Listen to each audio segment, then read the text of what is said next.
Oops. Well, I left that on, didn't I? Oops. There I am.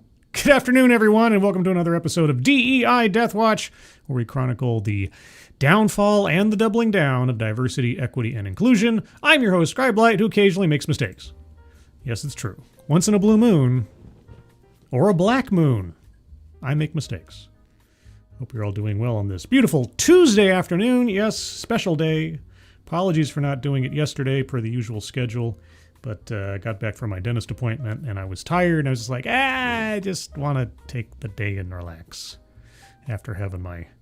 It's one of those things where they had to like brace my mouth open and do a whole bunch of stuff, and it was all very uncomfortable and kind of marathon man torture session. It was all for the best, of course, but not very comfortable.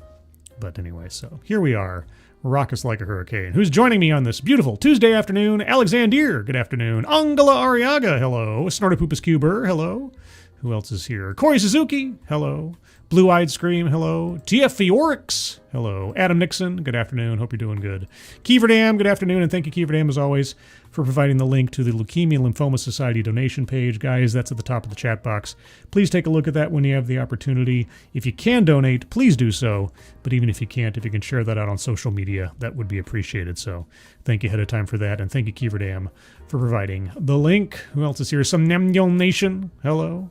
Tack Alpaca, good afternoon. Mike Savage, Blarg, JPS, hello.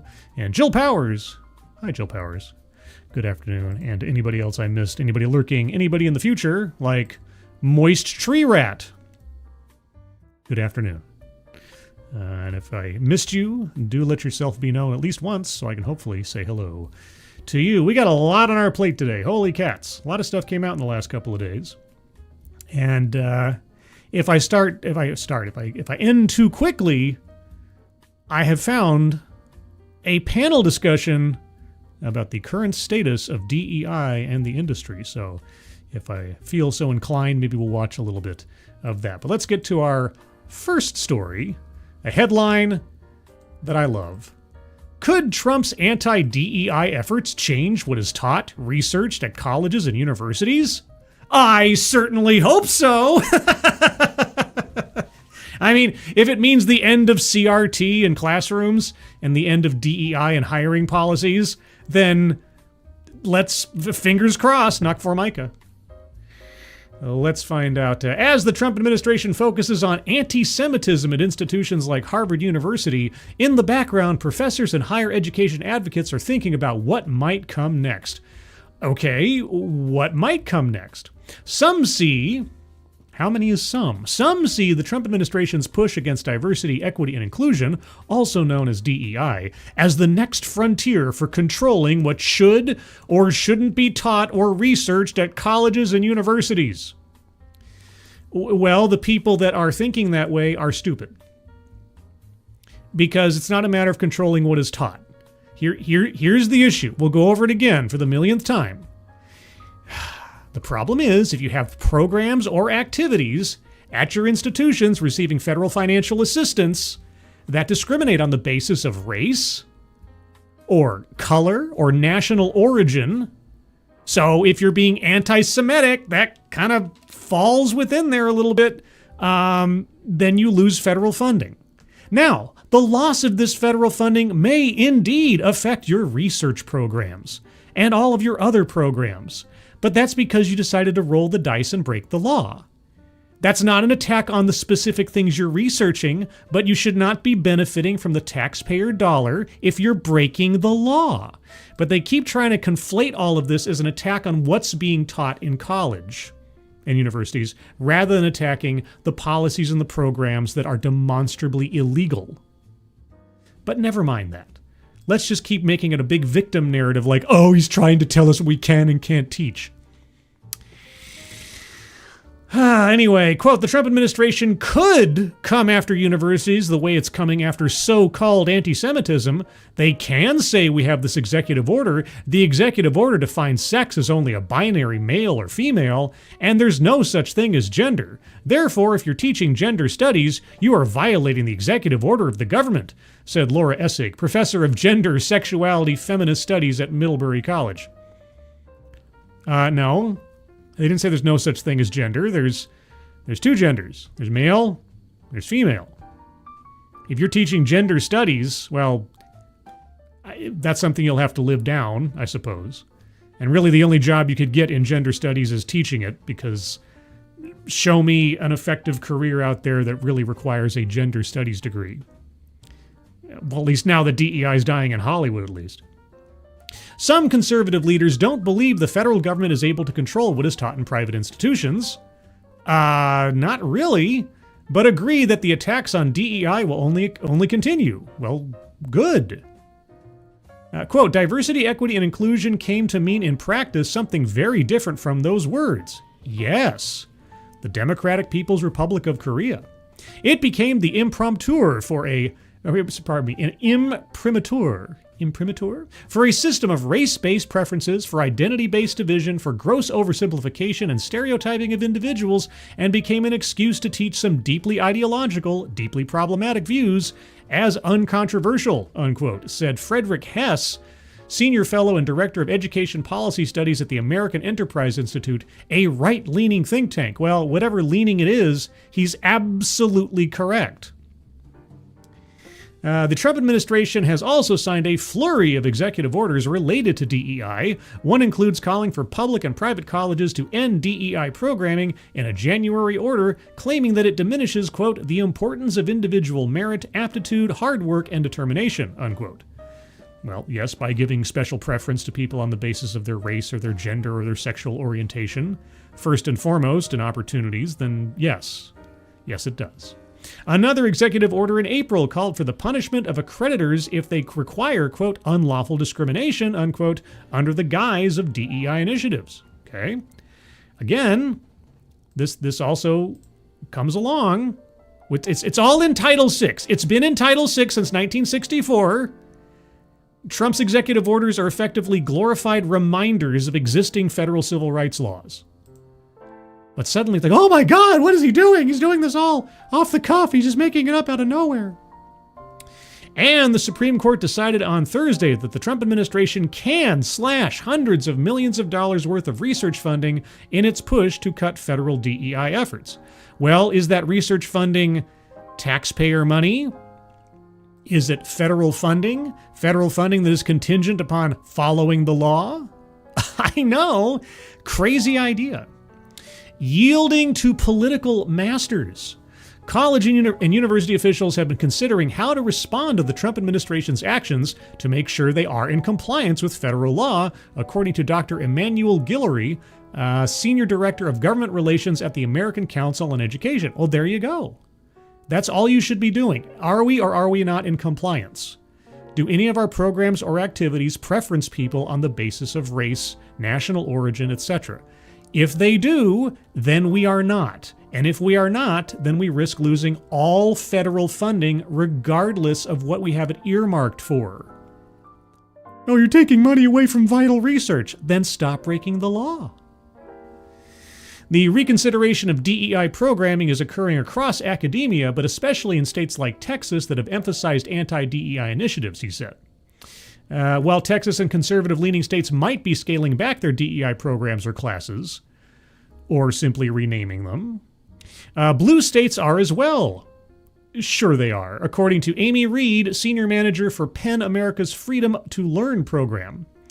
PEN America, isn't that the organization from that TEDx talk where the guy was complaining that books were being banned and then never gave a single example of a banned book? I think that's what it was. I seem to remember that guy. Quote, Florida and Texas have been leaders in attacks on higher education, including on DEI.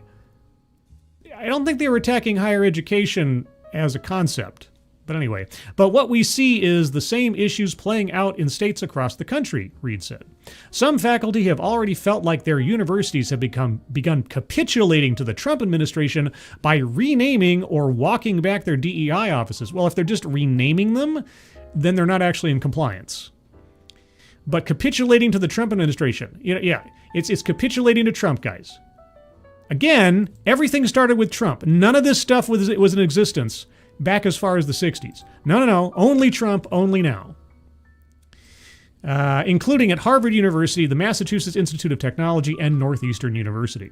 Harvard faculty members were told last week that Black Lives Matter signs in their office windows violated campus policies and must be taken down. What a sea change. Can you imagine hearing that just say, 5 years ago? Yeah. Quote, you would have to be very naive not to see the link between the signs removal and the university's repeated efforts to placate the Trump administration on issues ranging from DEI to the Israel-Palestine conflict. Where's Palestine again? Anyway, this action is but the latest instance of Harvard yielding to donor pressure and political masters, Harvard professor Bensei Olszewski told Mass Live. Or Ovetsky? You know, I bet Walter Tomaszewski could pronounce that more accurately than I could. While the Trump administration has prioritized cracking down on DEI, some states have also been working on it. As of April 28th, 20 states have passed anti-DEI legislation, according to Campus Reform. As I've said before, completely unnecessary. They should just say, comply with federal civil rights law or you lose your federal funding. You don't need to pass new legislation to combat DEI. DEI is such a catchword. Anyway, quote, this was pioneered at the state level in places like Idaho and Florida, where state boards and state politicians began to scrutinize higher education and what's being taught, the names of courses, the content of those courses, the structure of the Gen Ed, general education program, and began to attack those programs in various ways, said Carrie Baker, the chair of the Program for the Study of Women, Gender, and Sexuality at Smith College. Well, I got news for you, Carrie Baker. Would you consider the classes that are being taught at your school falling under the categories of either programs or activities? Because if they are, and I bet you they are, if you're teaching people that there are values in skin color or anything like that, yeah, might be crossing the line. While states have pushed the issue, it has also been taken on by people such as Christopher Rufo, who has led a national movement opposing critical race theory and DEI. The Trump administration has appeared to follow the direction of Rufo, sure, okay, as he has called for the dismantling of diversity, equity, and inclusion departments and the U.S. Department of Education, and adjusting or cutting federal funding to institutions in an effort to change their ways. Indeed, I'm all for it. Please, please, more of that. Rufo, a senior fellow at the right-wing Manhattan Institute, a New York City think tank, has said higher education should be the first field of battle. Rufo has been involved in reshaping the liberal arts school, New College of Florida. The new Board of Trustees fired the president, abolished the DEI department, shut down the gender studies program, and established colorblind admissions. Saints preserve us! He claimed it has, quote, become the opening move in a conservative counter-revolution, unquote. I mean, if that's how you want to brand it, I think it's just making sure that these institutions comply with existing federal civil rights laws, most of which were pushed and passed by progressives in the 60s. But sure, it's a conservative counter-revolution. Reed, who formerly worked at New College of Florida as a professor of French language and literature and director of the Gender Studies program, said the focus on DEI is a, quote, sleight of hand that masks the effort to censor higher education behind a glib campaign against an imaginary foe, DEI, unquote. Well, you know, if it were me, I'd say that DEI is a sleight of hand to mask efforts to turn back the clock on 50 years of civil rights laws. And also try to foment racism and sexism in students in the directions that the crazies on the left prefer, because that's the good racism and sexism. While Rufo isn't the only one pushing the anti-DEI movement forward, hey, what about me? Almost 9 years. Did I get any brownie points? Any? At all? Okay. Hess from the American Enterprise Institute said Rufo has had an effective public voice. Quote, I think Rufo was a spark that helped awaken a lot of Republicans to issues that many of us have been voicing frustrations with, but he did a very effective job of connecting this to concrete instances in ways that broke through, unquote, Hess said. I internally cringe every time they make this a partisan issue. This is not a partisan issue. This is established civil rights law. This has been so for 50 years or more now, and the fight for that even earlier. This is not a matter of favoring one side or the other as far as politics is concerned. But anyway, the anti-DEI movement is also part of a larger blueprint from Project 2025, a conservative master plan that re-envisions a federal government with expanded presidential power, including over public and private colleges and universities. I haven't heard anybody invoke Project 2025 in quite a while. But okay. What does this have to do with... Not the leftist agenda, DEI... I'm skipping that part. I don't care. Could higher education in Massachusetts change? Well, I sure hope so. Despite Massachusetts' reputation for being liberal, it's not insulated from federal attacks on DEI, according to Baker at Smith College. Well, if Massachusetts accepts federal funding, i.e. taxpayer money, then you're right. It's not immune. Also, over in the chat, I just spotted because I happened to glance over in all of my ranting. It's Miranda Stone. Guys, I don't know if you know about Miranda Stone, but if you don't know about Miranda Stone, well, let me tell you.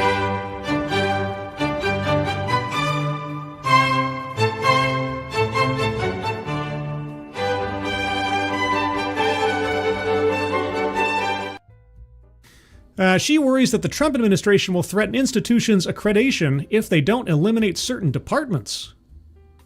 Oh, has he said to eliminate certain departments? Like what?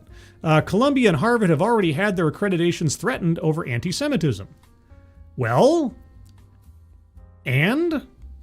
Quote, the fact that Columbia put their Middle East studies under receivership, okay, or that Harvard canceled an issue of a Middle Eastern journal on Palestine. I mean, our universities are so heavily funded, particularly research universities, by the federal government, and Trump is weaponizing that to try to coerce them to change their curriculum, to change who they're hiring, to change who they admit. No, stop, stop, stop, stop. When you accepted federal funding, you likewise accepted the restrictions of the Civil Rights Act of 1964 for that acceptance. Okay? You took the money, you agree to the terms. You don't follow the terms, you lose the money. That's the deal. That has always been the deal. That's been the deal for the last 50 years. Stop making up stories. Stop playing the victim. You are not the victim. Okay, the threat of removal of your federal funding has been an incentive for you to follow the rules since 1964. Good golly. Okay, this goes on for a bit more, but I think you get the gist. One more article telling us, oh my God, history started when Trump did his executive order. None of this was an issue before now. Oh my God, we're being victimized. Our funding's being pulled. Vital research is being stopped because of Donald Trump. Yeah, Donald Trump did this. You did not do this. The rules and laws you've been breaking for over a decade now are not suddenly coming home to roost. No. Donald Trump just flipped a switch and made this illegal. I mean, he flipped a switch and started enforcing the law. But anyway, Angela Arriaga, Scribelight, thank you for helping me through the yuck factor and the pain of my bathroom cleaning workout. Can't wait till I get some clients, get my finances squared away. Well, I'm happy to distract and or entertain, whichever the case may be. But yeah, take a break. Cleaning bathroom is hard on the back. I've had to do that a few times before. Jill Powers, trust fund babies who were snowplowed through grad school, and I sincerely doubt Obama has a real degree from there anyway. He's the only so-called editor of the Harvard Law Review who not only had no publications there, but also no publications in his own journal, and that is unique to him alone. Fake. Just listening to these guys, they have absolutely no self-awareness, and apparently no awareness of the reality of the situation. Okay? There may be, and here's the thing, I bet you dollars to donuts there is actually legitimate, vital research that is being done by some of these schools on medicine, on other technologies, on politics, social, anything, name it. I bet there is legitimate, valuable information and research being done. And they should be mad at the administrations of their colleges for having things run so long and so bad that they put all the federal funding at risk. Okay? They shouldn't be mad at Trump for enforcing existing laws or having to remind everybody that these laws exist. This is the wake-up call. It's not going to be fun. Everybody's been riding high on this stuff for far too long, and now it's time to pay your due. So shape up or lose your federal funding. That's it. That's always been it. That's been it since 1964. Oh, it's so annoying listening to this complaint. In similar vein, some programs for black students become, quote, illegal under become illegal DEI, unquote, under Trump. Every single time. I hadn't read the headline of this one first, if you couldn't tell. I just saw that it was something about DEI. I'm going to be a broken record. Programs for black students. I'm pointing to the sign. I'm pointing to a sign. And even in the headline, programs and activities receiving federal financial assistance. Chicago is a testing ground for some of the left's biggest ideas about race and education. Yeah, and what a paradise Chicago is. School systems in the city and nearby suburbs are pushing to hire more black male teachers. Oh, hiring people on the basis of their race and gender? I've got a title for that too.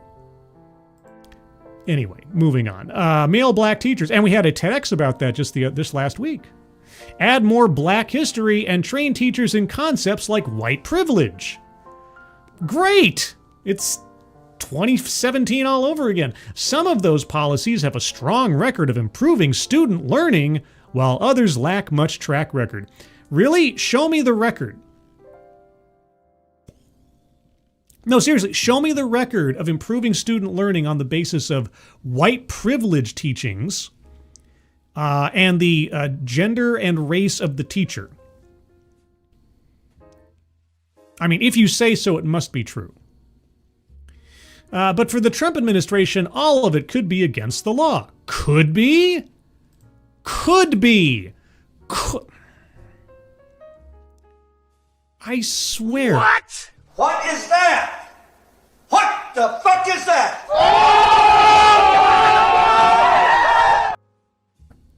Now, school districts with programs, I'm going to keep underscoring that word, aimed at lifting up black students and others. No, hold on, stop. If it was just for students writ large, you wouldn't have to qualify it with a racial adjective, would you? No, because it's lifting up black students, comma, and others, comma, are finding themselves legally vulnerable. Shock beyond shock. The White House is pursuing a reversal of the federal government's traditional role on race in schools, going after what it calls illegal DEI, or diversity, equity, and inclusion. The administration is using the Education Department's Office for Civil Rights, which was established to protect racial and ethnic minority groups. The Office for Civil Rights was established to protect racial and ethnic minority groups? Or was it to protect people's civil rights? To try and end programs meant to help some of those same students. On what basis? Through executive orders, investigations, and threats to cut funding, the government has put what was once a bipartisan movement to address the legacy of slavery and racism on the defensive. Yes, affirmative action was overruled by the Supreme Court. You're correct. We now actually have to abide by the rule of the law and the words therein, like everybody else. Even Republican-leaning states like Florida and Mississippi have teacher recruitment programs intended, in part, to diversify the workforce, an idea the administration has called illegal affirmative action. Well, it's also just illegal under the Civil Rights Act. I'm going to have to start a drinking game or something. Every time that one of these articles pops up talking about how, Trump has declared these things illegal, we have to count how many times does Title VI and or Title VII, depending on the specificity of the information, how often do they actually mention pre-existing civil rights laws? Let's see if either Title VI or Title VII are mentioned anywhere in this article when talking about school programs based on race and hiring programs based on race. For 20 years, research has demonstrated that students perform better academically when their teachers share elements of their racial, cultural, or linguistic identity. Well then, heck. Obviously, racial segregation back in schools. It's the best way to achieve the most results from our students. Right? I mean, I can't possibly empathize with a teacher who has a different skin color than I do, obviously, so just put me with white teachers forever. And make sure all the black students are with black teachers, all the Hispanic students are with Hispanic teachers, the Asian students with Asian teachers. Just make sure that ne'er the twain shall meet when it comes to any kind of race mixing in schools, and everyone will have the best academic outcome.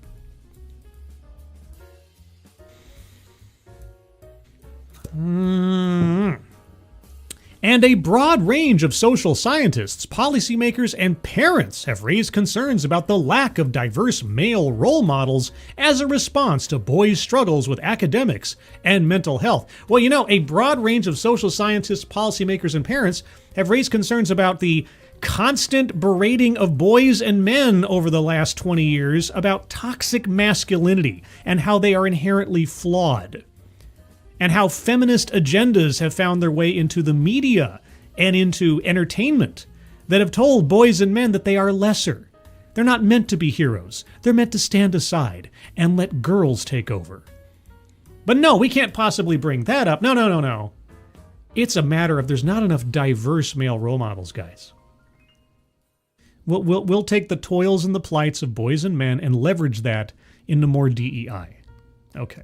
But over the past decade, many conservatives began to push more forcefully for colorblind policies. Heaven forfend. Now, Trump administration lawyers are arguing that when school leaders direct resources to racial groups that remain behind, they discriminate against those who have traditionally been ahead.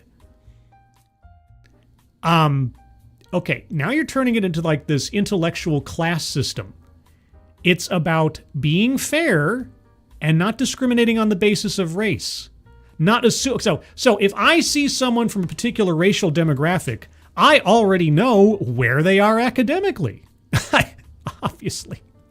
I mean, if I see someone of a particular color, I know they need help.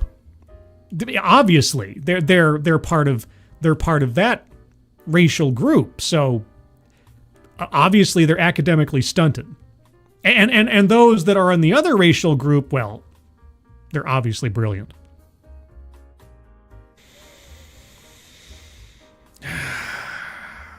Nowhere is the potential impact of this reversal starker than in Illinois.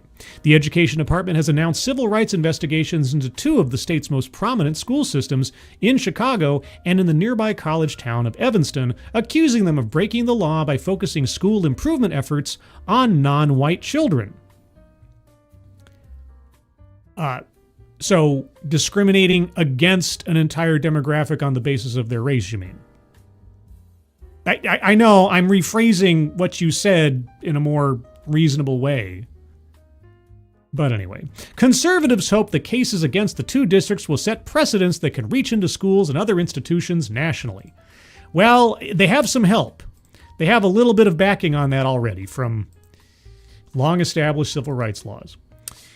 Kimberly Herman, president of Southeastern Legal Foundation, the conservative group that filed a lawsuit and federal complaint against the school district in Evanston, acknowledged that many education leaders believe race-conscious programs will help disadvantaged students. Quote, sometimes you can have a noble goal, she said, but you can't implement it in the way that violates laws, unquote. Exactly. This fall, Chicago Public Schools will roll out what it calls the Black Student Success Plan. Okay, pull their federal funding.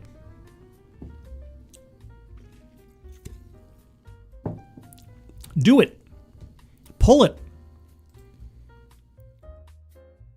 It'd be no different than if they said they were rolling out the White Student Success Plan. Pull their federal funding. How about just why not just make it the Student Success Plan, full stop? It calls for doubling the number of black male teachers hired by 2029, reducing disciplinary actions against black students, adding more black history, and enrolling more black children in advanced courses. Simply on the basis of their skin color, they get these opportunities. Simply on the basis of their skin color, they get a get-out-of-jail-free card. Simply on the basis of their skin color, they should be hired as teachers. Well, golly gee, I got a Title VII, I got a Title VI. You got anything else for me? Are you just begging to have your federal funding pulled? Because I tell you what, I really wish I could be a fly on the wall at the Department of Education right now, because I really want to hear that they are making a list of all these organizations and all these schools that are just begging to have a civil rights lawsuit come straight down on their heads and have their federal funding pulled toot sweet. And that's what I do. No ifs, ands, or buts. I've said it before. No slaps on the wrist, no probationary periods. You get your federal funding pulled. And you can reapply to have it come back maybe 2 or 3 years down the line, granted that you've shown that you are in compliance with federal civil rights laws over the long term. And if we have to set up a monitor in your organization to make sure that happens, fine. There needs to be an IRS for DEI. Sarah Partial Penny. If she's only partial penny, is she a full penny? Vice President of Defending Education, a conservative legal group that filed a federal complaint against the plan, argued that by focusing so much on black students, Chicago risked ignoring the needs of other groups. Demographics. Like Hispanic students, black children make up 34% of the district students, while Hispanic children account for nearly half. Quote, I think a lot of these schools are well-intentioned, but ill-advised, Ms. Perry said. I don't think they're well-intentioned. I think half of this is fueled by activism. I can no longer assume or give the benefit of the doubt to a lot of these things that are so blatantly illegal that they are not just Trump TDS activism, at least impartially fueled. It just, no. In their effort to level the playing field for one specific group, they have failed to account for the needs of all students, unquote. Well, that and the fact that they're effectively saying, if you are this skin color, you need help. Your skin color is a disability, obviously, so we have to give you a hand up because you can't make do with yourself. That's the other message being sent. State data suggests Hispanic students are somewhat higher on the standardized test than black students do and are more likely to enroll in advanced placement classes. But both groups significantly lag Asian and white peers. In an April statement announcing the investigation, Craig Traynor, acting Assistant Secretary for Civil Rights at the Education Department, said that Chicago was reserving resources for, quote, favored students, and that the Trump administration, quote, will not allow federal funds provided for the benefit of all students to be used in this pernicious and unlawful manner, unquote. Well, I hope you put, or not put as the case may be, the money where your mouth is and actually pull their federal funding. I'd like to see that happen. The theory of the Black Student Success Plan is that efforts to assist black children will help everyone. Right, rising tides lift all boats, right? I guess. The district calls this approach targeted universalism.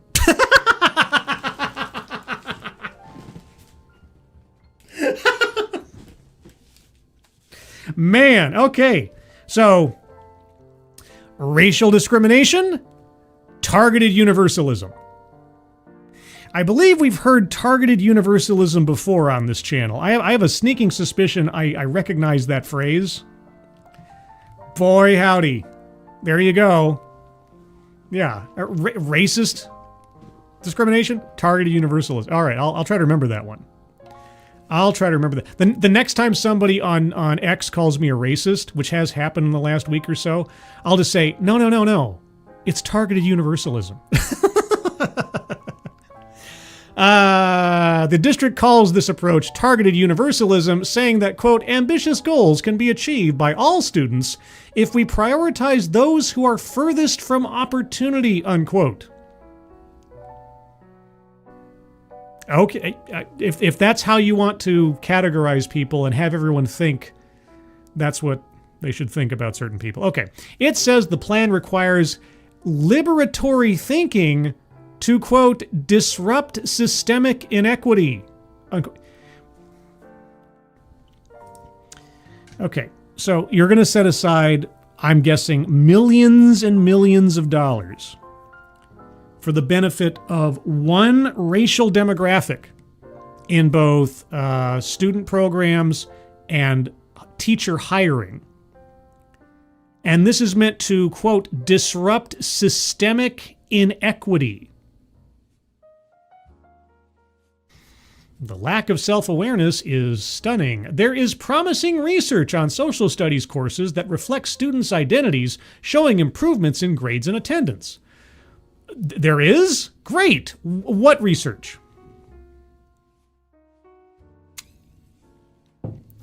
What research?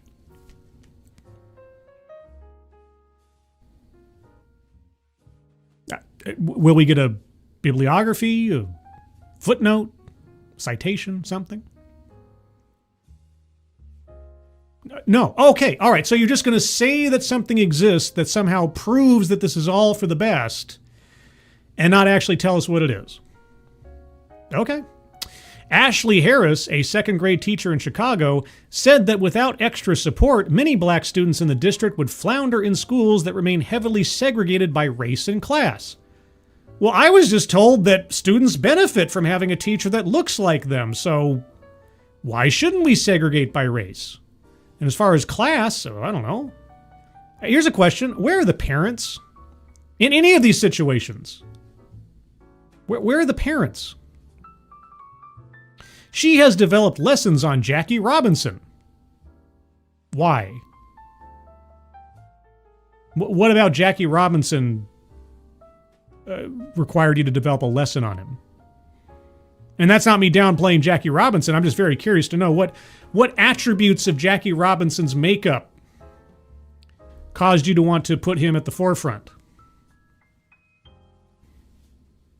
I mean, you wouldn't be highlighting him for something other than his actual achievements in life first than his skin color, would you?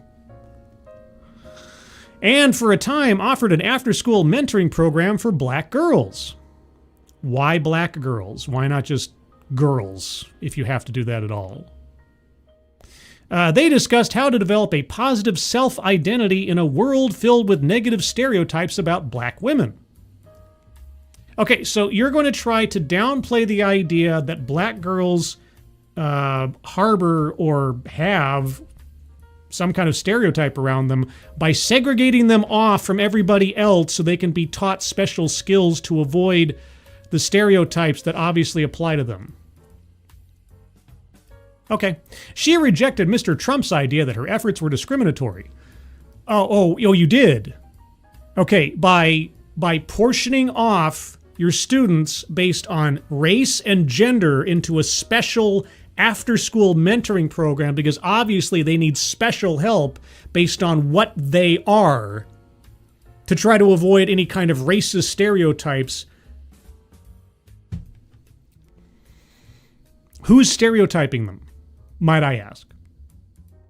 Who has decided that they need special help based on what they... Oh, that's right, you! That's right, you did! You did that! Hero of the day over here. Quote, that argument is completely rooted in racism. No. Targeted universalism. Stop. Let's get our terms straight here. No. Targeted universalism. No. Trump saying that you, in the abstract, portioning off your students based on race is discriminatory. Yeah, that argument is rooted in racism, you say. The lady who has decided that black girls need special help to avoid the obvious negative stereotypes that everybody in the world applies to them. She likened racially targeted education programs to the Black Lives Matter movement. Oh, well, I do too. Quote, it was not created to say other lives don't matter. Yes, it was. It was created to say recognize black people for being valuable. No, it was created as a grift. It was created as a money laundering scheme. Ultimately. Okay. There used to be a square on the TEDx bingo card. It should not be in their current vocation. or should not be in their current job or whatever. I think Miss Harris falls into that category. That might just be me. North of Chicago, District 65, which oversees elementary and middle schools in the diverse suburbs of Evanston and Skokie, has pursued similar racial equity efforts for years. Great. It offers an Afrocentric magnet program. Sounds racist. And enrolled all students in 8th grade Algebra 1, previously an advanced course where Black and Hispanic students were underrepresented. Enrolled all students in Algebra 1. Like, regardless of their current level of understanding of math? Just because they were...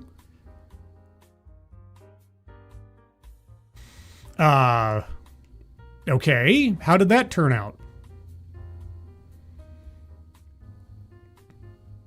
I really want to know how that turned out. I hope it turned out well for the sake of those students. Because here's what happens. If you put someone who is not ready for something in a situation where they're being forced to do something they are not prepared for, with everyone else around them, or a vast majority of people around them doing well and them not getting it or not prepared for it, you know what that does to their self-confidence?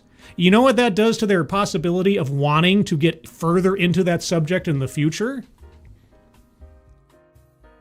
If you just shoehorn someone into a position or a situation they are not prepared for their own good, and they don't meet the mark that you've set for them based on what they look like, please tell me how that program turned out. But it is a separate set of practices, anti-racism training sessions for teachers, that have made the district a target of the Trump administration. Okay, you know what? Author of this article, who's writing this? Who is the author of this? Dana Goldstein. Dana Goldstein, you have to stop doing this. And that statement is obviously very abstract and ambiguous, so maybe I'm referring to journalism in general. But no, at least for the sake of this kind of stuff, I'm talking about you can't say things like this and then drop it. You have to give what was the result of this program. If you say that there is research that shows that these things lead to better outcomes, you have to quote that research. You don't just get to say something is and then move on to the next subject without backing it up with something. So when you say something profound like, oh, this school district took all of these students in the 8th grade based on their race and or their ethnicity and just pushed them into Algebra 1 because they are what they are, not because they know what they know or they are prepared for what they should be prepared for. How did that turn out? Because they weren't doing it for the betterment of the students, they were doing it for aesthetics. As you already say in your own statement, they were underrepresented. They were put in there to pump up the percentiles, not for the benefit of the student's education, to make the school district look better. How did that turn out for those students? I sincerely want to know. But you won't tell us, will you? Why? Try Bud Dry. A white drama teacher in the school system, Stacy DeMar, why is her race relevant? Let's find out. Has filed several legal complaints accusing her employer of creating a, quote, racially charged environment, unquote. So if that teacher had been any other race, would you have mentioned their race or not mentioned their... Okay, in part by requiring staff members to participate in training focused on concepts such as white privilege and white fragility, sometimes in affinity groups segregated by race. You know, I can believe that all those things are true because I have covered countless stories of such over the years. And does our author think that those things are good? The Trump administration opened an investigation into the district in response to Dr. DeMar's complaint. Good. She is represented by the Southeastern Legal Foundation. Okay. Supporters of anti-racism training have said it helps white people become aware of discriminatory beliefs.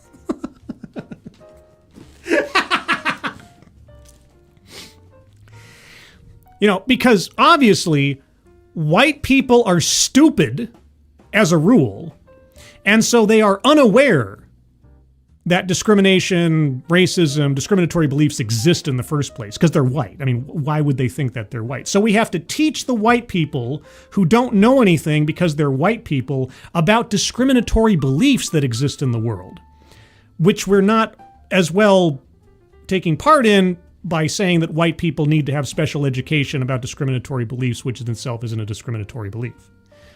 But anyway, supporters of anti-racism training have said it helps white people become aware of discriminatory beliefs and behavior, such as a teacher punishing a black boy more harshly than a white boy for the same infraction.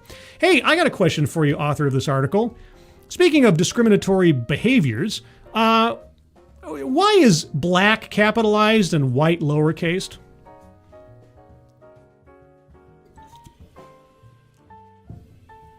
I know, it's a crazy, crazy thing to have to ask. But it's your copy. But some research suggests that the training can arouse white resentment and become counterproductive, sometimes even reinforcing racial stereotypes. You mean like resentment being a racially specific kind of sensation?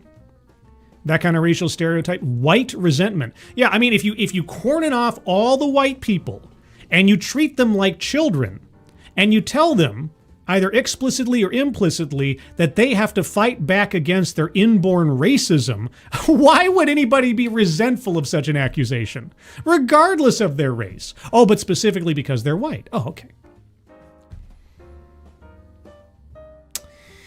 The district has reported a decrease in serious behavioral incidents by about 50% over 2 years. Serious behavioral incidents of who? For what? Are you attributing that to the DEI anti-racism training? Or, and let me ask you this, I know it's a crazy idea, has reported a decrease in serious behavioral incidents.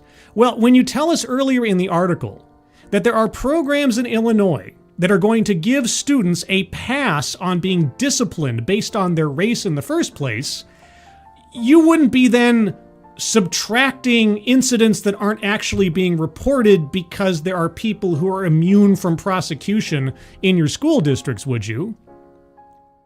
I know it's a crazy notion. If you make crime legal, let's say, the crime rate is going to drop. And since 2021, the percentage of students meeting state standards in math and reading has grown. By how much? 100%? 1%?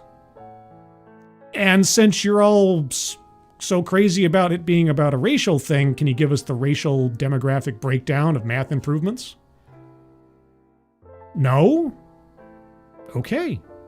But there have also been challenges in math, with many of the district's graduates having to retake algebra in high school. Oh, is that because you shoehorned a bunch of kids into 8th grade Algebra 1 whether or not they were prepared for it? What was the failure rate of those kids that were there simply to represent their skin colors? So basically what you're saying is there's a whole bunch of students, the race of whom you're not going to mention, who had their education advancement stunted in some way, shape, or form by the district's programs. Golly gee. District 65 declined to answer specific questions about its racial equity programs. But why? I mean, they're all success stories, right? Saying it could not do so because of the continuing investigation. That's horse hockey. That's horse hockey. Quote, "The complaint misrepresents our district's lawful and important professional learning and student-focused initiatives," it said in a statement. Now, I think they don't want to actually have to admit to the end results of all of these programs. I have a sneaking suspicion that they actually had to reveal what were the results of all these programs and advance student success academically. Might have a problem. A broadening legal battle, regardless of whether racial equity programs work to improve student learning. Regardless? Oh, the White House considers many of them illegal. Well, I would say, and again, this is just a layman's perspective, I would say that if you have programs or activities in your educational institution which accepts federal financial assistance that cordons off students on the basis of their race, or sets aside funding specifically for students on the basis of their race, or enacts hiring programs for teachers specifically on the basis of their race, it might be illegal. Just saying. Oh my God, they did it! The administration cites Title VI of the Civil Rights Act. Well, I get to take a drink. Once in this entire article. Once. More times than the last one, the administration cites Title VI of the Civil Rights Act, which seeks to prevent discrimination based on race. Yes, to argue that discussions of white privilege and structural racism violate the law by creating hostile environments filled with racial stereotypes. Well, tell me about white privilege, lowercase w. It calls single race or single sex discussion groups, quote, segregationist activities, unquote. Well, if you have a second grade teacher who's rounding up all the black girls into special teaching sessions because she knows that they're going to experience racial stereotypes because she can tell by looking at them, and that's done on school time and school expense and school resources, yeah, I'd say so. The administration has also put forth a more novel legal theory. That because the Supreme Court banned affirmative action in college admissions, no educational institution at any level may direct benefits towards any specific racial group. Well, I mean, Title VI. Because here's the thing. Why was affirmative action banned by the Supreme Court? Under what argument? Under what precedent? Oh yeah, that's right. Because it violates Title VI and the 14th Amendment. Affirmative action was a violation of existing civil rights laws. So it's not... Anyway, moving on. A federal judge rejected many of those arguments in August, noting that there was no language in the 2023 affirmative action decision limiting the public school curriculum. Wait, public school curriculum is about teaching things.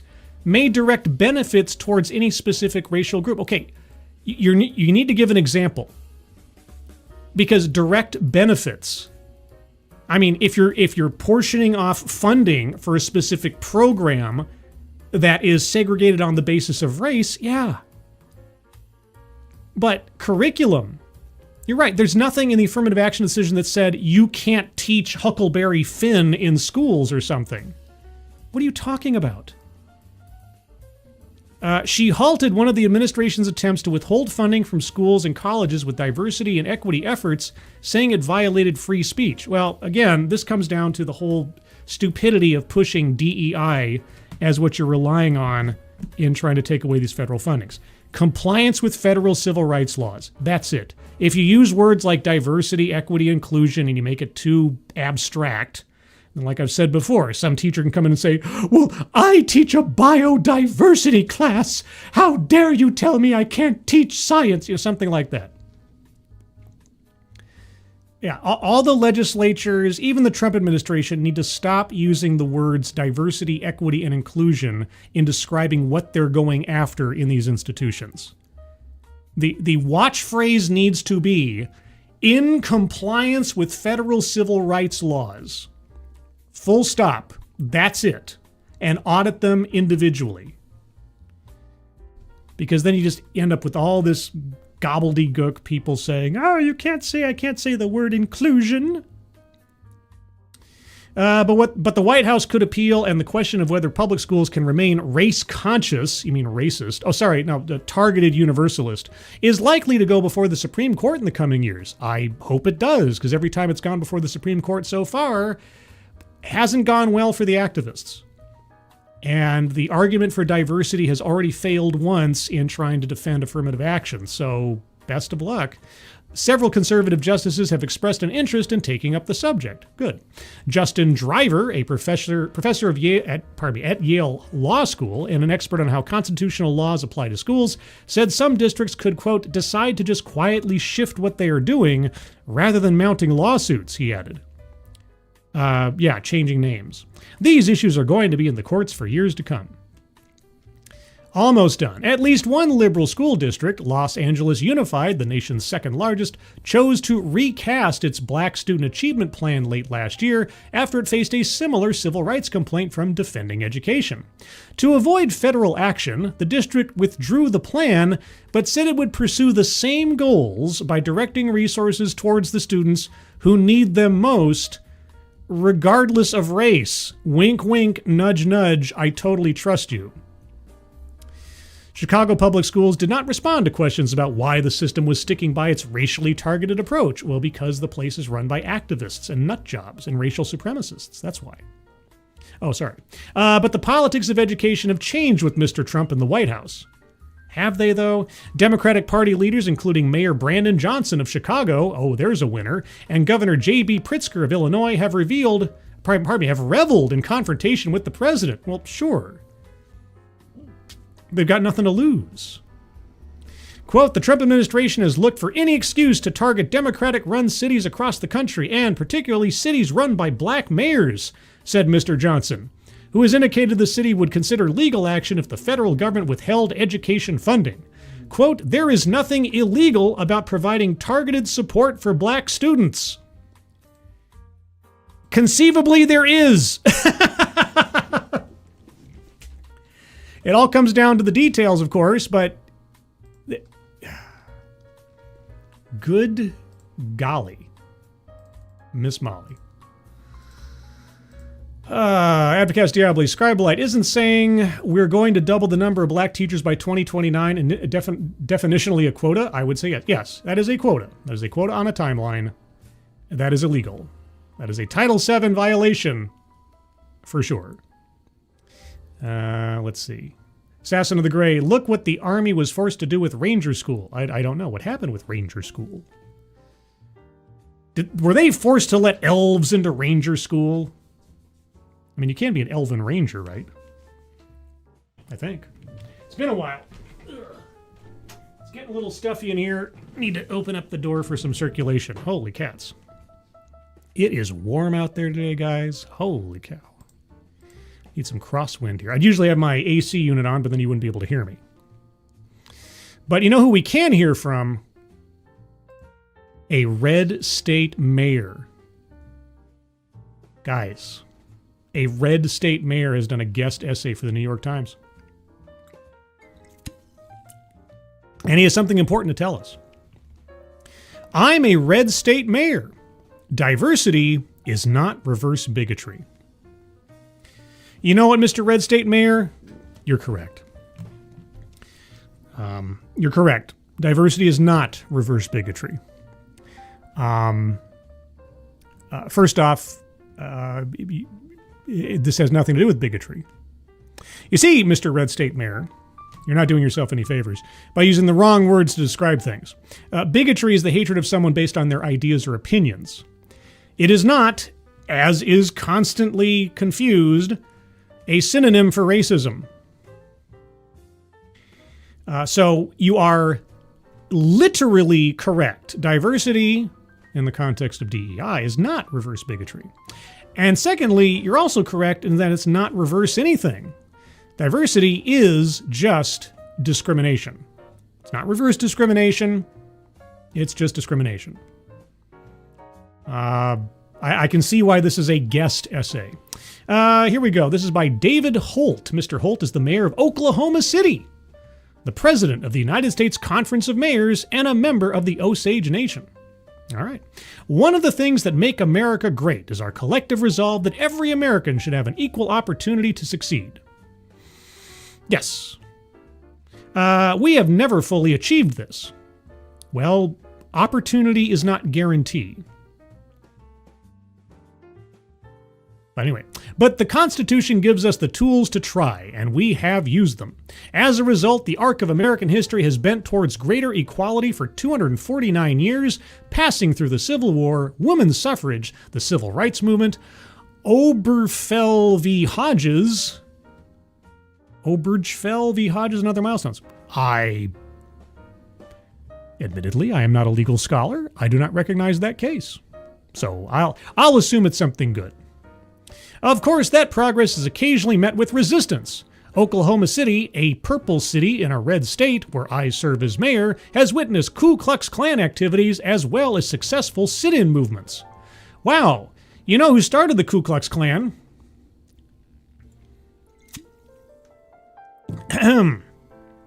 Anyway, as residents of a purple city in a red state, we've been hearing a lot of talk that portrays the drive for equal opportunity as a form of reverse discrimination. It's not about equal opportunity. It's about equality of outcome. I feel kind of sad for our mayor here, who obviously has absolutely no idea what he's talking about. But we'll continue. That portrays the drive for equal opportunity as a form of reverse discrimination. No, it's just discrimination. That says we should not celebrate greater diversity as evidence that we have expanded opportunity, or even that we should not support LGBTQ pride or other celebrations of our residents' unique identities. Okay. Identitarianism is poison, whether it's racial, gender, or orientation. These things are supposed to be irrelevancies under law. You guys want to hold people up as somehow being inherent victims or inherent heroes on the basis of things that say absolutely nothing about who they are. You want to idolize aesthetics. I don't know what to tell you. Sometimes this language is cloaked in patriotism, but is really just repackaged bigotry, misogyny, and racism. Okay, well, depending on the context here, you might have used bigotry in the correct form there. We'll see. To cast equal opportunity as a threat rather than a goal is to move backward. That's not the goal of DEI. DEI is not about equal opportunity. It's about weighted opportunity in favor of certain groups and demographics on the basis of what they look like, with an ear towards equality of outcome, to try to manufacture balancing the scales and leveling the playing field after years of discrimination. We're going to discriminate in a positive way. When I took office in 2018, and for as long as anyone can remember, the mayor's conference room at City Hall was adorned with the images of our 34 former mayors. All 34 were white, and 33 were men. In that room where it happens, those images were a stark reminder that our aspirations for equal opportunity have fallen short. So, all of those guys were the same, you say?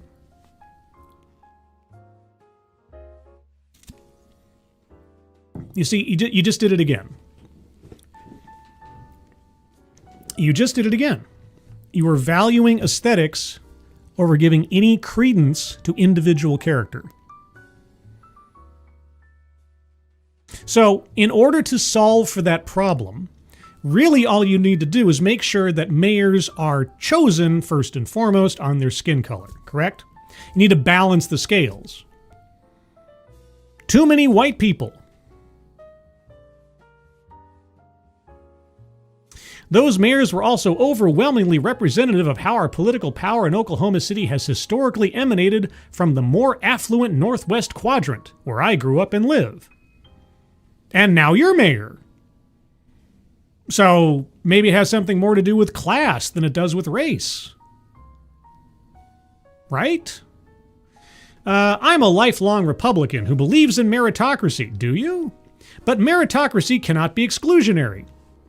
You're correct. Now, tell me, who is the one here setting people up for failure or success on the basis of their appearance? Every person depicted on that conference room wall was a qualified and well-intentioned public servant. I know you guys can't see this, but as soon as I reached the end of that part of the sentence, I downcast my eyes because without even looking, I know that the next word in the sentence is going to be a but. Right? Oh, they were all well-intentioned public servants. They were all qualified. Now, what is going to be the rejoinder? But there were women, people of color, and leaders from other parts of the city who could have also been competent mayors. Well, then maybe they should have run for office. Heavy layers of history, exclusion, bigotry, and glass ceilings stood in their way. And yet you, as mayor of the city, came from the exact same part of the city that all the other mayors came from.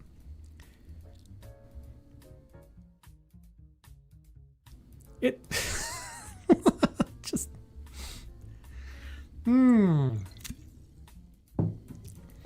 One of my primary goals as mayor has been to provide opportunities so that anyone of merit could be mayor or anything else. Okay, how have you done that? It is absolutely possible to create such pathways in a meritocracy, and it ensures that meritocracies are authentic. I don't know, dude. You're the one looking at a wall full of individual people and saying the problem is their skin color. And so I have to wonder, how do you propose to solve for that obvious problem? This is hard work, but to do nothing to pretend those conference room walls reflected our aspirations is simply unacceptable. Okay, so you're a racist. Sorry, you're a targeted universalist. Just be honest about it. You hate white people. You don't like seeing a lot of white people in places and things. You want to try to encourage people who aren't the correct color, aren't the unwanted color, from being in places and spaces that you would prefer other kinds of people to be. About 60% of the children in Oklahoma City are non-white, and half of the city is female. To provide them with clear ways to achieve their highest potential is a legitimate way to open the doors of opportunity. Okay. How are you doing this? I have used my office to involve the city's communities as never before. I call it One OKC. See, again, without reading what comes next, I have to ask, do you actually believe in thinking of everybody in the city as part of Oklahoma City? Or are you divvying people up into priorities based on their race? Or their gender, depending. Because it sounds like that's what you're doing. I proclaimed Indigenous Peoples Day and Pride Month in Oklahoma City for the first time. Okay, so a day set aside for someone or an entire demographic based on their ethnicity, and then a month set aside for people on the basis of who they sleep with. That's how you unify your city, is it? By divvying people up on those bases? Okay. All right, well, where's White People Day? Right? Where's Men's Month? Where's heterosexual? I mean, can we at least get a weekend? How about heterosexual weekend? Can we get heterosexual weekend or something? I regularly attend our annual civil rights commemorations. Well, no, that's irony if you ever put it in front of me. March in our Latino parades became the first mayor to visit a mosque. Okay. Must have been a big trip. And regularly attend events in our Asian community. Though that outreach is largely symbolic, well, I'm glad you said it, many people have told me how much it meant to them because they felt a part of our city as never before. We are building pathways for them to the rooms where decisions are made. So you're taking pity on them is what you're saying. Okay. Because of what they are. Okay. We have also taken more... Oh, no. Oh, no. We have also taken more substantive actions...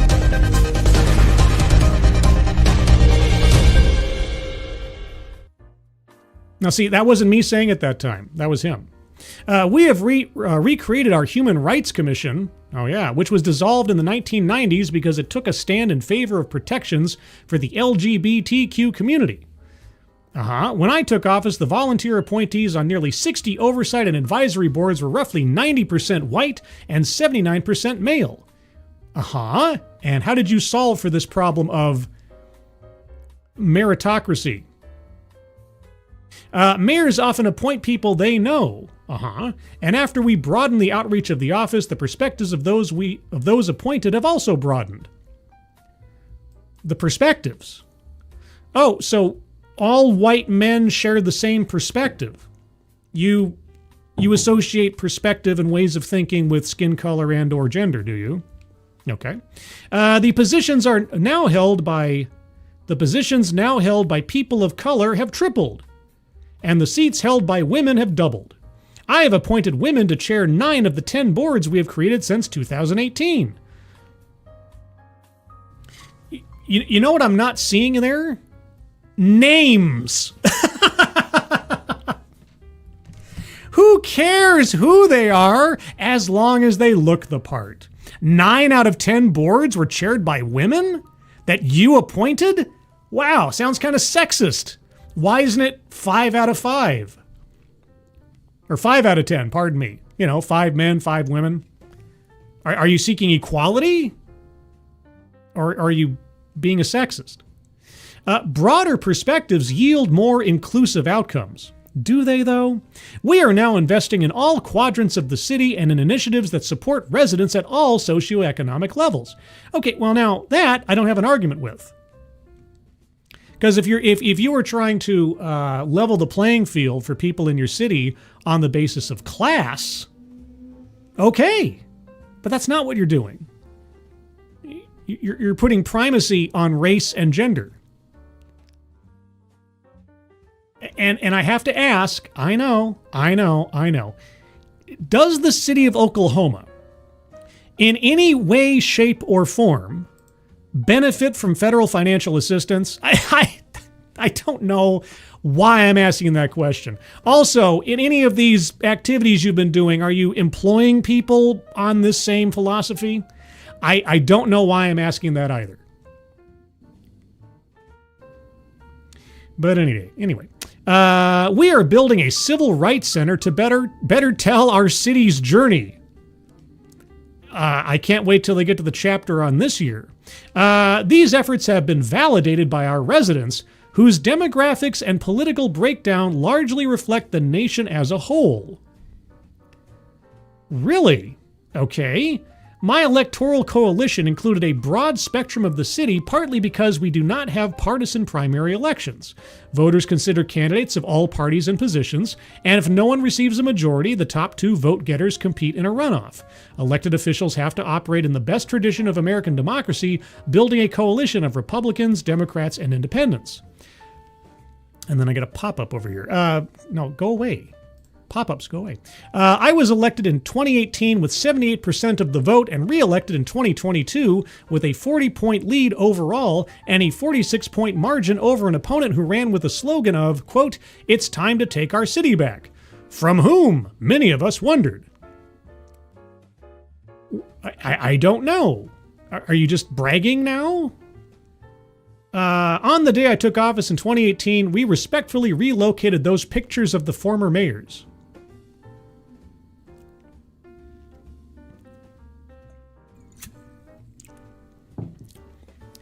Let me try that one again.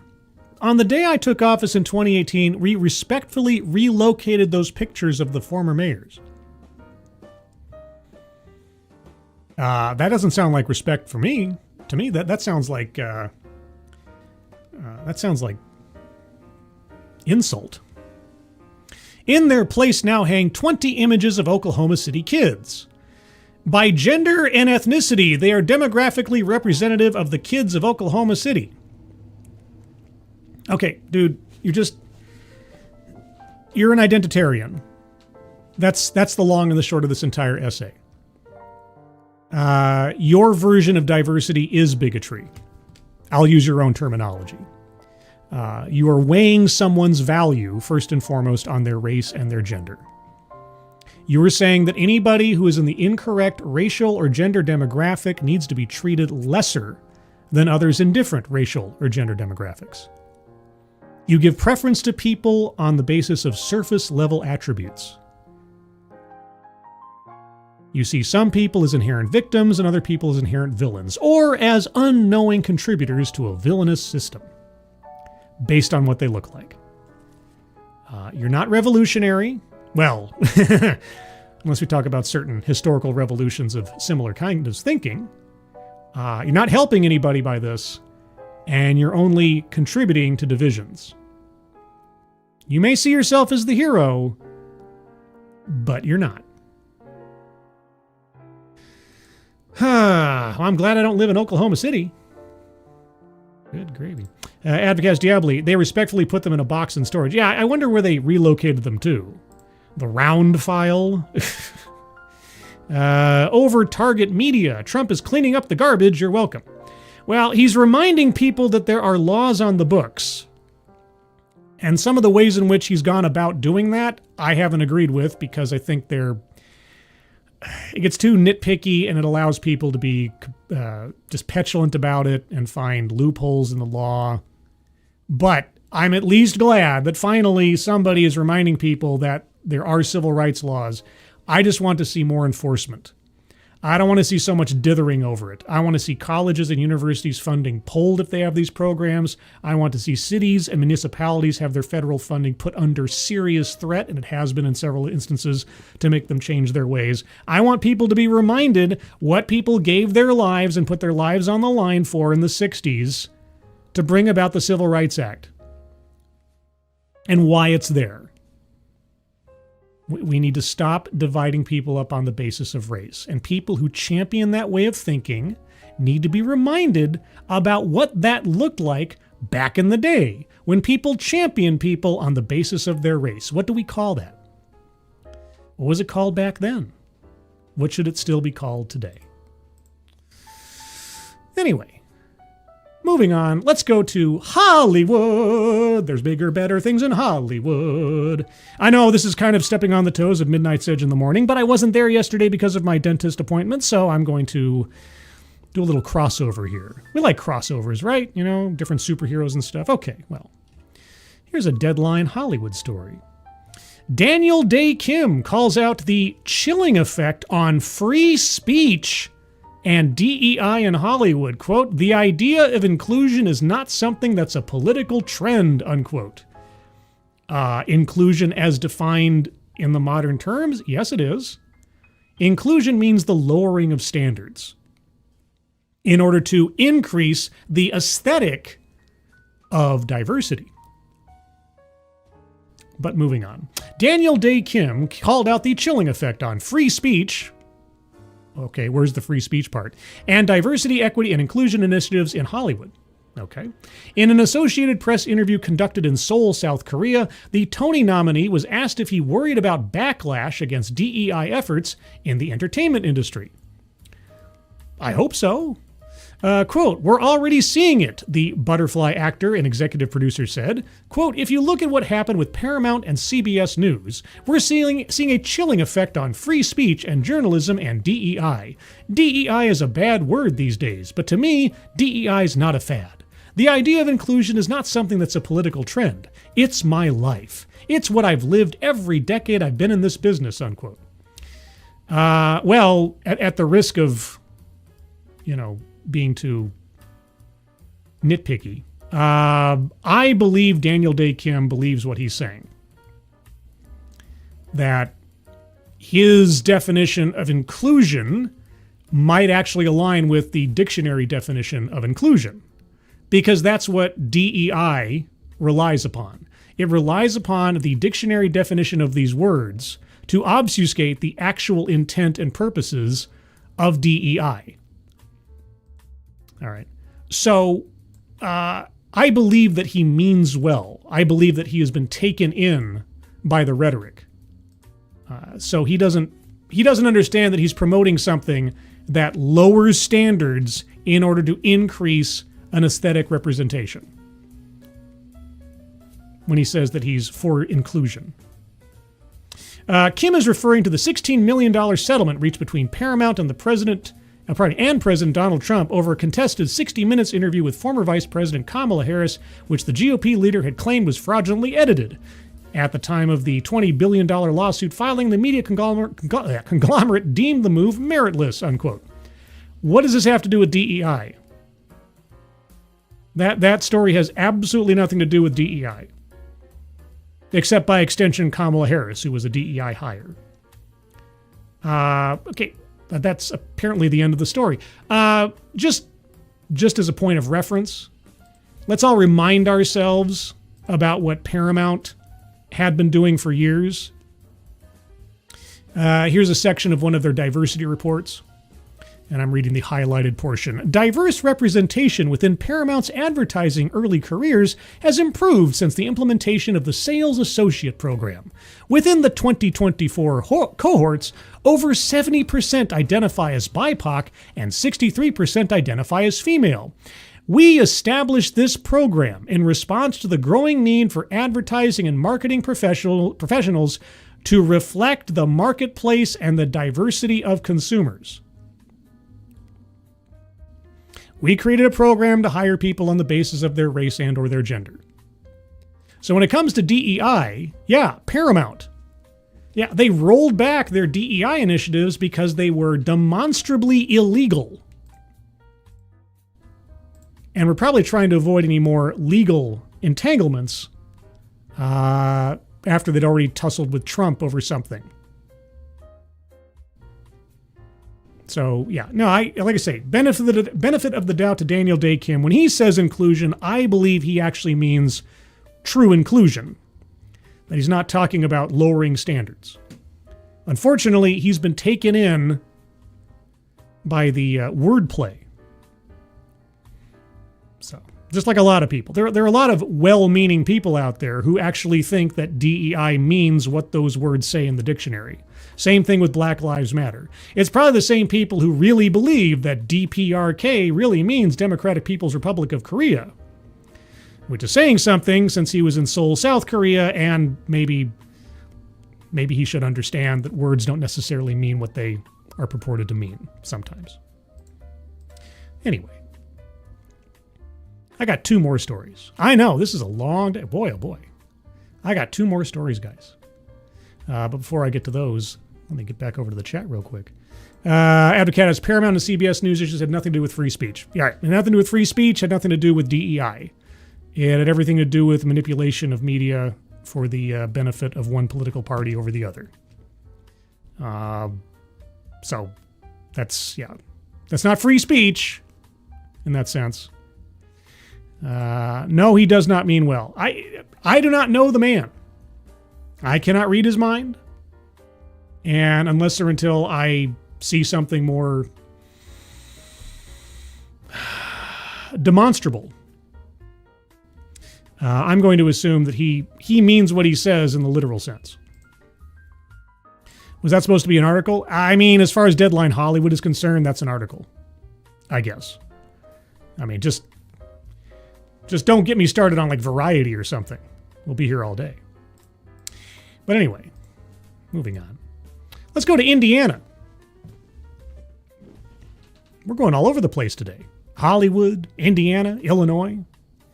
State targets discriminatory DEI practices, cancels minority business conference. And I know this is a broken record, but this is what I'm talking about. The chickens are finally coming home to roost. This one common thread of Title VI runs through so many things. It runs through schools. It runs through universities. It runs through cities and municipalities. It runs through corporations that accept federal contracts. Guys, Title VI binds all of these organizations and entities together under strictures that they have been getting away with breaking for years. And now everybody has to stop and reassess themselves because conceivably consequences are coming. It's amazing, isn't it? It's like the One Ring. Title VI is like the One Ring. One title to rule them all. Companies seeking to partner with the state of Indiana must affirm that they don't have any diversity, equity, or inclusive practices, quote, that treat people differently on the basis of race and sex when recruiting, hiring, promoting, and conducting other employment activities, unquote. Oh, you mean like adherence with Title VII? That also helps. The policy took effect July 1st. I thought it took effect in 1964. But anyway, and as part of a push to eliminate quote-unquote discriminatory DEI practices, Attorney General Todd Rokita said in a news release last week. Rokita's office is charged with reviewing and approving all state contracts while enforcing the False Claims Act. The additional anti-DEI certification action is undertaken in coordination with Governor Mike Braun and the Indiana Department of Administration. Also last week, the state abruptly canceled its 2025 business conference and B2 Bloom Expo. B2 Bloom. Okay. The 17th annual gathering, hosted by the Indiana Department of Administration's Division of Supplier Diversity. 17th annual Department of Administration's Division of Supplier Diversity showcased opportunities for underrepresented companies to contract with state government. And what do you mean by underrepresented companies? That's right, companies on the basis of the race of the ownership. Yeah. And Indiana is not the only entity to have been doing this all these years. No, several private companies have been doing it. I've covered that many, many times on here. The agency declined to share why the October conference was canceled, only saying, quote, further details will be shared when they become available. I think I know. I think it might be because that gathering counts as a program or activity receiving federal financial assistance. I'm just guessing. In the release, Rokita said DEI, quote, is often used as a cover for policies that violate state and or federal civil rights laws. You are correct.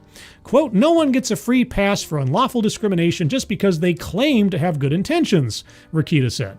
Quote, treating people differently in the workplace or at school based on race and sex is a destructive practice and illegal. We will continue to enforce the law against higher education institutions and working to eliminate this terrible diversity, equity, and inclusion known as DEI nonsense, unquote. State contracts will still have language prohibiting racial discrimination. Sure. But what about who you give those contracts to? On the basis of what? Is that why the event was canceled? But contractors could experience consequences under the state's False Claims Act if found to have DEI programs violating Indiana or federal civil rights laws. Good. That's good. Yeah, if you have any DEI programs that have any quotas or goals or any discriminations on the basis of race or gender or religion or ethnicity, yeah, you shouldn't receive federal contracts. Because if you did receive a federal contract, well, then you'd automatically become encumbered by Title VI anyway, but let's just never mind about Title VII, I guess. Let's see. The anti-DEI language in new contracts, you don't need to add new language. There's no need for new language. You just say you must comply with Title VII. If you don't comply with Title VII, the contract will be rescinded. You will be audited to ensure compliance. That's all you have to say. I know it sounds counterintuitive. I've said it before, but I really wish they would stop putting DEI as part of the contingency on this stuff. It's unnecessary. It confuses the issue. But that's just me. Anyway, Officer Buck Tudrussell, thank you so much for the how's it going, Dogcat Fox. Oh, Dogcat Fox. Wowie, wow. Ooh, there's a P-Dog Night, Dogcat Fox. Thank you so much, Officer Buck. Appreciate it. The anti-DEI language in new contract says the contractor, quote, does not and shall not operate any programs or engage in any practices promoting diversity, equity, and inclusion or other similar goals. Again, that's where there be dragons when it comes to lawsuits and things that violate Indiana or federal civil rights laws by treating a person differently on the basis of race or sex, such as by considering race or sex when making recruitment, hiring, disciplinary, promotion, or employment decisions, requiring employees to participate in training or educational programs that employ racial or sex stereotypes, or attempting to achieve racial or sex balancing in the contractor's workforce. You see, you could have had all that there and just drop the whole DEI portion. And then there would be nothing for anybody to complain about if they said, oh, well, we have a XYZ diversity thing that has absolutely nothing to do with our hiring practices. We're not allowed to say what we want to say, that kind of stuff. Just stop here. Any practices promoting or any practices that violate. Okay, you take out this entire section here, and it still works. And it works much more cleanly. Following a January executive order, yeah, I know. I every time they bring up Trump's executive orders now, we've heard it 300 times before. I don't want to repeat it again. The Division of Supplier Diversity has sought to, quote, promote, monitor, and enforce, unquote, certification standards for minority and women-owned small businesses since 1983 and added veteran-owned small businesses in 2018. Well, I'm glad our veterans are an afterthought. A February presentation describes the mission of the 13-person department as, quote, providing equal opportunity to those businesses in the state's procurement and contracting process. That's not equal opportunity. That's equality of outcome. You're giving preference to businesses first and foremost on the basis of the nature of its ownership. It says nothing about merit. That's not equal opportunity. And honestly, putting veterans in there, I always feel like veterans are used as a shield. You know, it's like, well, we provide opportunities to minority populations and women-owned businesses and veterans. You wouldn't want to demonize or victimize veterans, would you? That's just my conspiratorial mind thinking there. But I gotta wonder. A May promotional video on the division's Facebook page pitches the annual conference as a gathering of over 80 exhibitors, including state agencies, local universities, and contractors, where small business owners can network. Any particular kind of small business owners? Quote, we're planting seeds of opportunity, pollinating strategic partnerships, and cultivating a vibrant, diverse ecosystem right here in Indiana, narrates Kesha Rich, the division's deputy commissioner. Let's grow your business together, as long as you conform with our particular likings of race and gender. Oh, I added that last part, sorry. That was me just talking out loud. I was just thinking out loud, sorry. That wasn't actually in the article. But, yeah. Not Rakeda. Yeah, no, that was not Rakeda Law, as far as I know. It was Rakeda? John Romita Jr.? No. Advocates Diaboli. It doesn't ban DEI, just DEI practices that violate Title VI and Title VII. No, I know, but every time they mention those three words, they are opening up the door to a whole bunch of petulant complaints and lawsuits about freedom of speech, which I know are meritless, but they could just save themselves all the trouble in the world by just sticking to established civil rights laws. That's it. Don't even bring up DEI. That's it. I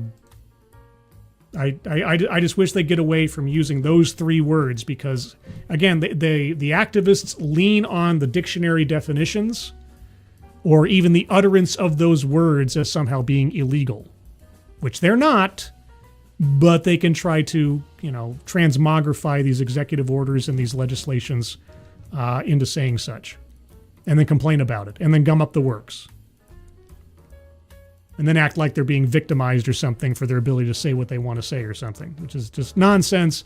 Save ourselves all a headache and just lean into comply with federal civil rights laws and you will be audited. But anyway, one more story to another college. We're walking in Memphis.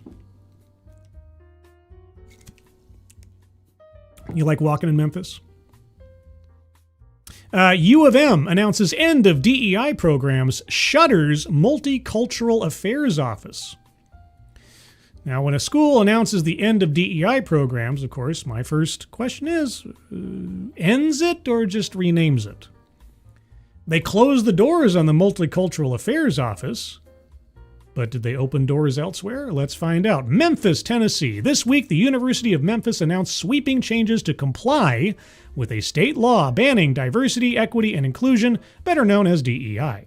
The state law, named the Dismantling DEI Departments Act, refers to such programs as discriminatory preference and requires all public institutions, including governments and colleges, to dismantle them.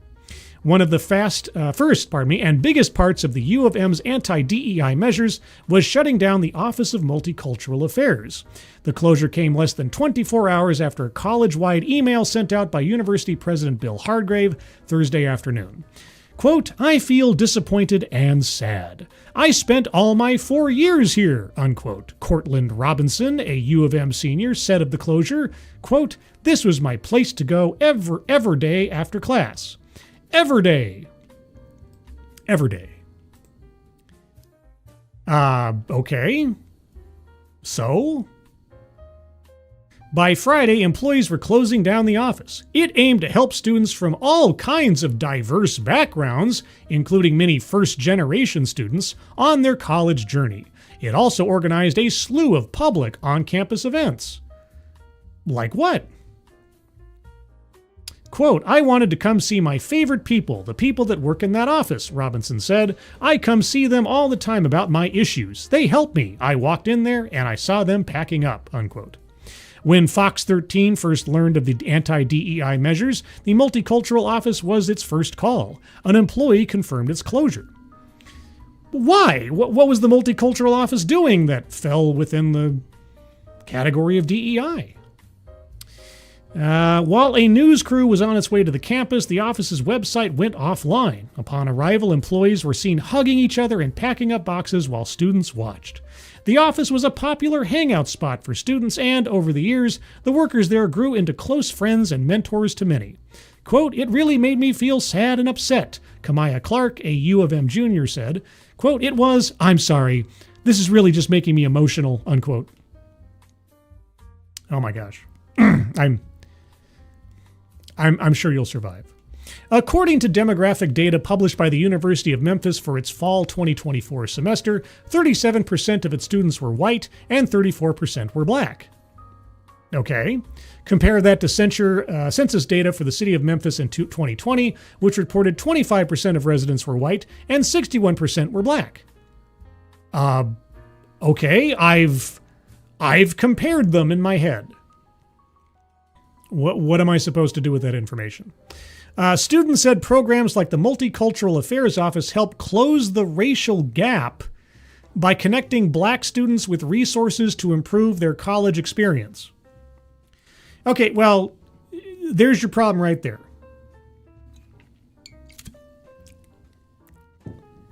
It's called the Multicultural Center, right? Quote, "Sometimes black people can feel left out of anything," Clark said. "Just having that space to be who we are and stand out in the crowd, it really just helps us come together as a community."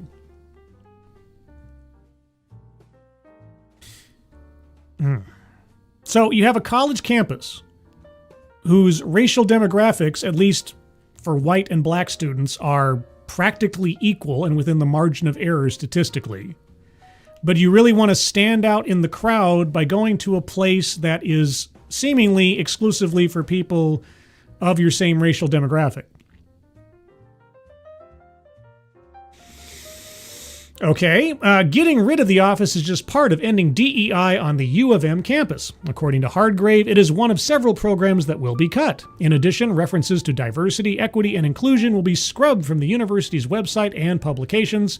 Scholarships related to diversity will also be adjusted. You mean scholarships related to race, primarily? You keep hiding behind that word. It's not about diversity. It's about giving preferential treatment to people on the basis of their race more often than not. According to state law, all benefits and opportunities must now be based solely on, quote, individual merit, qualifications, or lawful eligibility criteria, unquote. Quote, we want to make sure we are not discriminating when it comes to hiring people at all levels of government in the state of Tennessee, and similarly, that we are not discriminating when it comes to delivering services to all our constituents, unquote, Senator Jack Johnson of Franklin, one of the law's sponsors, said during a hearing in April. Tennessee isn't the only state with such a law. Its passage follows a major DEI purge at the federal level. Quote, instead of moving forward, we keep going back. All the work people have put in, I really feel like this is a big major setback, Clark said. Not just on us as a university, but as a country, you know? the closing of the multicultural office that was apparently some kind of segregationist wonderland. Yeah, boy, that's a real step backwards in this country. A U of M spokesperson released the following statement Friday, quote, Public Chapter 458, known as the Dismantling DEI Departments Act, is now law in Tennessee. This state law and recent executive orders prohibit public institutions of higher education, like the University of Memphis, from maintaining, authorizing, or supporting programs that promote diversity, equity, and inclusion. No, it prohibits you from being racist. It's reminding you of the very laws that this is what I'm talking about. They keep hiding behind this like Donald Trump flipped a light switch and made all this stuff illegal. This is why they need to stop leaning on this in their justifications for passing any new laws or starting any new investigations into what these people are doing. They hide behind this like they're victims of something. Not that they've always been beholden to these rules. It's being done to them. It's not something that they've been breaking. This is why. As a result, the Office of Multicultural Affairs has been closed. While the University of Memphis does not operate in a way that discriminates against students, faculty, staff, or our overall community, sure, the parameters of the Tennessee law require us to reevaluate our operations to ensure that we remain in compliance with how we support students, non-academic programs, and some academic support programs. Our commitment remains unchanged to provide a successful outcome for every student, unquote. Send a monitor to the University of Memphis to ensure that they are in compliance right now. All that tells me is that whatever we can get away with without putting down on paper, we're going to do. Just like we've seen in Iowa, just like we've seen in Michigan, as the sirens go off in the background. Good gravy. Yeah, that is a school that obviously needs to be watched. Have a minder for a while. Good golly. But them's the breaks. This is how things change. You have to drag people away from something they thought they've been getting away with all this time, and they have, and remind them that they weren't supposed to be getting away with it in the first place. All right. And going back to that Thomas Sowell quote, when people get used to preferential treatment, equal treatment seems like discrimination. All right. So now everybody's got to be reminded about Title VI and Title VII, which were always there to begin with. I still want to see some consequences, some real consequences. But anyway. Let's see. Advocacy Assembly. Obergefell was the gay marriage decision, by the way. Oh, right. Okay. The name of the case was not burned into my brain.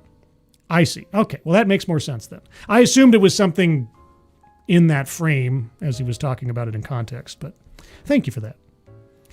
Let's see. Section 703 is the section of Title VII that mentions that law. Yep. Like I say, this is all old school. And this is, again, like I said, with that little statement of theirs, this is why they need to stop using DEI and diversity, equity, inclusion in the official proclamations from state laws, legislations, and executive orders. They hide behind that because DEI is just a new label for old-time discrimination. They hide behind that like this just came out of nowhere. That Donald Trump hates these words. Anyway, that's the show, guys. That's the latest on DEI. I did have a video, a panel discussion about the current state of DEI, but it's like an hour and 10 minutes long, and my voice is already running out, so I think I'll save that for maybe the Saturday stream? I don't know. I'll decide. It's there if I need it, and we'll come back to it soon. Elsewise, programming note. Unless something else comes up, I should be on Midnight's Edge in the morning tomorrow, Wednesday, at 9:05 a.m. Pacific Time, noon 05 p.m. Eastern Time, where we'll talk about movies and stuff, and I'll have to catch up with whatever I missed out on Monday. Maybe I'll bring up the Daniel Day Kim article, if you want to call that an article and not just a glorified quote, but anyway, beyond that, you can find me here Thursdays at 6 p.m. Pacific, 9 p.m. Eastern for another episode of TED Excellence. We'll take a look at another off-brand TED Talk for education and enlightenment, the best parts of my day. And then, of course, Saturday at 3 p.m. Pacific, 6 p.m. Eastern, will be the next episode of Dog, Cat, Fox, and Friend, where normally I just do a digest of other interesting stories I found throughout the week. But maybe we'll do a panel discussion review on D.E.I.